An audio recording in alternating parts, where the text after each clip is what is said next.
Hello friends, அனைவருக்கும் வணக்கம். Welcome to my channel ஆச்சி மலர்கொடி. எல்லோரும் எப்படி இருக்கீங்க? நல்லா இருக்கீங்களா? இன்றைக்கி நம்ம சேனலில் பார்க்க போகிற ஸ்பெஷல் ரெசிபி என்னென்னா தேங்காய் திரட்டிப்பால். ரொம்ப அற்புதமான ருசியில் இருக்கக்கூடிய இந்த தேங்காய் அல்வா ரொம்ப ஈஸியாக நம்ம வீட்டில் உள்ள பொருட்களை வச்சு ஈஸியாக செஞ்சிடலாம். பிகினர்ஸ் கூட செய்யக்கூடிய அளவுக்கு ரொம்ப சுலபமான முறையில் செய்யக்கூடிய ஸ்வீட்டு தான் இந்த தேங்காய் திரட்டிப்பால். இது நம்ம ஸ்வீட்டு பாரம்பரியமான வகையில் உள்ள ஸ்வீட் ரெசிபி. இது ரொம்ப உடம்புக்கும் ஆரோக்கியமானது. அது எப்படி செய்கிறதுன்னு காமிக்கலாம். வாங்க வீடியோக்குள்ளே போகலாம்.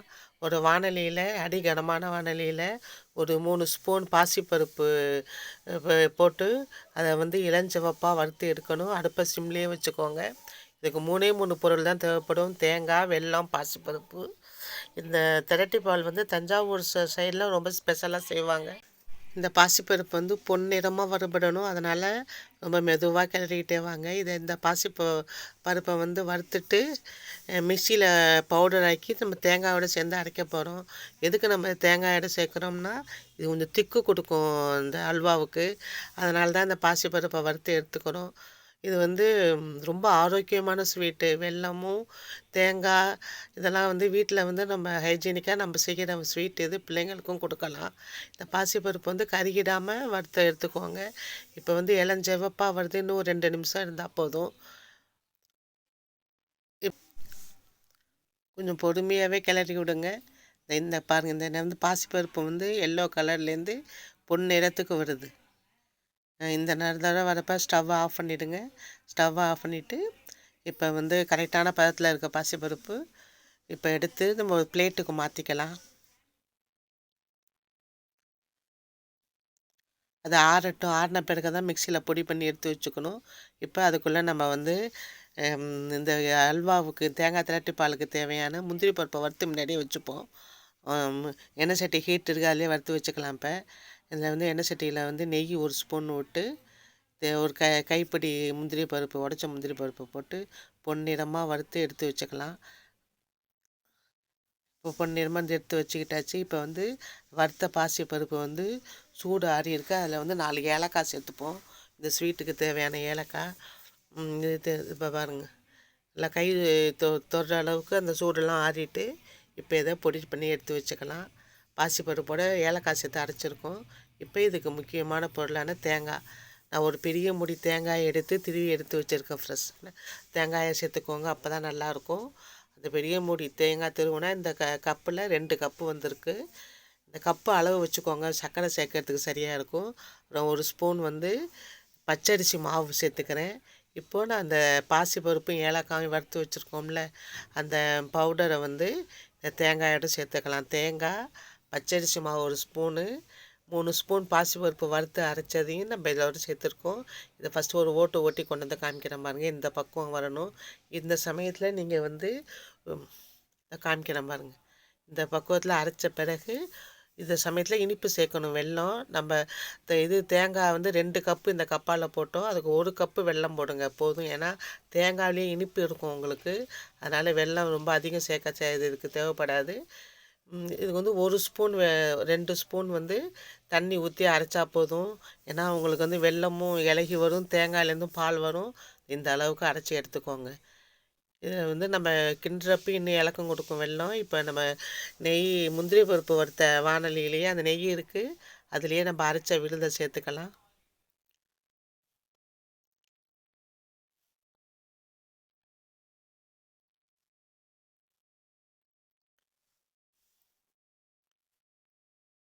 சேர்த்துக்கிட்டு இப்போ அடுப்பு நான்ஸ்டிக் தவா இருந்தாலும் வச்சுக்கோங்க, இல்லாட்டினா அடி கனமான பாத்திரமாக எடுத்துக்கோங்க. இந்த வானிலை நல்லா அடி கனமான பாத்திரம். இது நல்லா சுருள அல்வா மாதிரி கிண்டி எடுக்கணும் கைவிடாமல். இப்போ அதில் 1 ஸ்பூன் நெய் இருக்குது. நெய்யும் அதிகமாக தேவைப்படாது. நெய் விட்டுட்டு இதை கிளறி எடுக்கணும். இந்த பச்சை வாசனை போக தேங்காய், வெல்லம், பாசிப்பருப்பு இதெல்லாம் நல்லா அந்த நெய்யில் வெந்து வரணும். கொஞ்சம் அடுப்பை சிம்மில் வச்சுக்கோங்க. நல்லா வச்சுக்கிட்டு கிளறி எடுத்து கொஞ்சம் பொறுமையாக கிளறிக்கிட்டே இருங்க. ரொம்ப அற்புதமாக வரும் இந்த ஸ்வீட்டு. வாயில் வச்சோடனே கரையிற அளவுக்கு அல்வா மாதிரி இருக்கும். அவ்வளோ இனிப்பாக சுவையும் டேஸ்ட்டும் அவ்வளோ நல்லாயிருக்கும் அந்த தேங்காய் வாசனையோட. நான் கிளறேன் பாருங்கள். இது மாதிரி சுருள கிண்டிக்கிட்டே வர வர இந்த தேங்காயும் வெந்து அதுலேருந்து எண்ணெய் தேங்காய் பாலும் இலகி நெய்யும் இலகி வெல்லம் இலகி அழகாக வந்து சுருள அல்வா மாதிரியே வரும். ஒரே ஒரு ஸ்பூன் நெய் மட்டும் விட்டுக்கிறேன். விட்டுக்கிட்டு இப்போ சொல்கிற மாதிரிங்களா அடி ஒட்டாமல் சுழண்டு வரும் இந்த பொருள்லாம் வெந்து போய். இந்த பொறுமையாக கிளறி விட்டுட்டு இந்த பாருங்கள் எப்படி வருது பாருங்கள். இல்லை அற்புதமான அல்வா இது. ஈஸியாக செஞ்சிடலாம். ஒரு முடி தேங்காய் இருந்தால் போதும், திரட்டிப்பால் ஈஸியாக செஞ்சிடலாம். பார்க்கவே நாக்கில் எச்சு ஊற அளவுக்கு அது இது இருக்குது பாருங்க. ரொம்ப ஈஸியாக செய்யக்கூடிய திரட்டிப்பால் ரொம்ப பாரம்பரியமான ஸ்வீட் இது. பிகினர்ஸ் கூட இதை பார்த்தோன்னே இப்போ நீங்கள் ஈஸியாக செஞ்சிடலாம். மிஸ் பண்ணாமல் செஞ்சு பாருங்கள். ரொம்ப அற்புதமான ஸ்வீட் இது. இப்போ வந்து அடி பிடிக்காமல் சுருளை நல்லா கிளறி எடுத்தாச்சு. அடுப்பை மட்டும் சிம்மில் வச்சுக்கோங்க. எண்ணெய் கைக்கு வருது சைட்லலாம். இப்போ வந்து நம்ம வறுத்து வச்ச முந்திரி பருப்பை போட்டு கிளறி எடுக்க வேண்டியது தான். அற்புதமான தேங்காய் திரட்டி பால் ரெடி ஆகிட்டு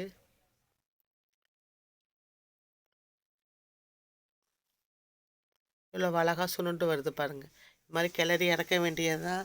இதுக்கு வந்து இந்த ஸ்வீட்டுக்கு வந்து ஊற வைக்கவோ வறுத்து அரைக்கவோ காய்ச்சவோ அந்த வேண்டிய வேலையெல்லாம் கிடையவே கிடையாது. சும்மா மிக்சியில் ஒரு தேங்காய் பாவை திரட்டி மிக்சியில் ஓட்டி வெள்ளத்தோட கிளறி இறக்கணும்னா இந்த அல்வா ரெடி. இதை வந்து நம்ம சாதாரணமாக வீட்டில் சாப்பிட்ற பாலில் செய்கிற பால்கோவா மாதிரியே இது தேங்காய் பாலில் செய்கிற தேங்காய் ஸ்வீட் இது. இதுவும் தேங்காய் கோவானே சொல்லலாம், தேங்காய் அல்வான்னு சொல்லலாம். இந்த அற்புதமான தேங்காய் திரட்டிப்பால் ரெசிப்பியை நான் செஞ்ச மாதிரி அளவுகளோடு நீங்களும் செஞ்சு பார்த்துட்டு எப்படி இருக்குன்னு எனக்கு சொல்லுங்கள். இந்த வீடியோ பிடிச்சிருந்தா சப்ஸ்கிரைப் பண்ணுங்கள், லைக் பண்ணுங்கள், ஷேர் பண்ணுங்கள். தேங்க்ஸ் ஃபார் வாட்சிங்.